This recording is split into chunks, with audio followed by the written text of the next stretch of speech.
As you probably know, the DEA has, I believe it is 3 different levels of scheduling drugs. And as you probably know, they do not do a very good job of it. But it seems to me that the idea of classifying different drugs according to basically how dangerous they are makes sense. So let's do it for them and see if we can do a better job. So here is the first, the Schedule 1 drugs, level of drugs that I'd like to propose. Okay, these are drugs that really hurt people. Like, they don't necessarily fuck up every single person who dabbles in them necessarily, but they fuck up a lot of people. And it's in society's best interest to minimize the impact that these drugs have, on society. Maybe that's through criminalization, maybe it's not, that's a different debate. But these drugs suck, right?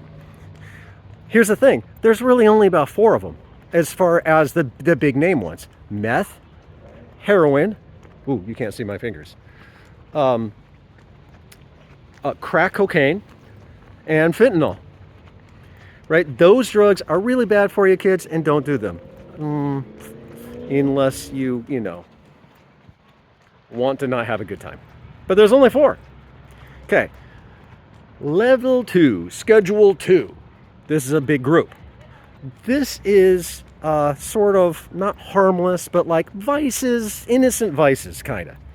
They do fuck people up. They do destroy lives, but there are also a lot of people who dabble in these substances that are not particularly destroyed. At the highest level, like the sort of most dangerous, I guess, and most controversial, I would say, is Coke. The white stuff you put in your nose, that's not my thing at all, but it is for some people. And I know some people who have had real problems with Coke. It really is dangerous. I also know people who dabble in it on a regular basis at parties or whatever, and it really isn't a problem for them. Then alcohol's right up there too, same thing. This is one most people, even probably the majority maybe, are doing this, and the majority don't have a huge fucking problem with it, right? But some people do. Then we trickle down, and I would say there's kind of a continuum: Coke and alcohol at the top, and then at the bottom is marijuana. Now, some folks will say that marijuana is harmless. I would probably disagree with that, but it doesn't cause a whole lot of problem. Even if you're a huge stoner, it's unlikely to completely destroy your life.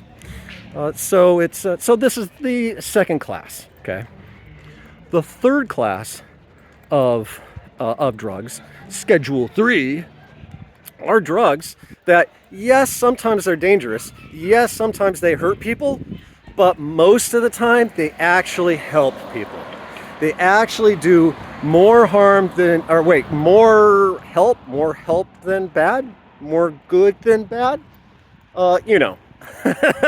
They actually help people, and we know that they actually help people most of the time. And not just people who are broken in very specific ways, more like most people who take mushrooms are glad that they did. Most people who take acid are glad that they did. And this is where our psychedelics go. Not necessarily only psychedelics, but in particular, acid mushrooms and the other psychedelics belong in this class. And I would say, class 1, it is in society's best interest to minimize the presence of those substances in our society. Class 2, come on. Yeah, we want to educate people and make sure that they're doing it as safely as possible, but it's fucking freedom, and you should be allowed to drink a beer or smoke a joint. Class 3, the psychedelics that are helping people, not only should they be legal, we should be promoting them. We should be teaching young people how to do it safely and how to do it right, and encouraging people to explore their own minds through the use of psychedelics and those other spiritual medicines. The DA doesn't agree with me, unfortunately, and they have more guns than me. And that's how it is.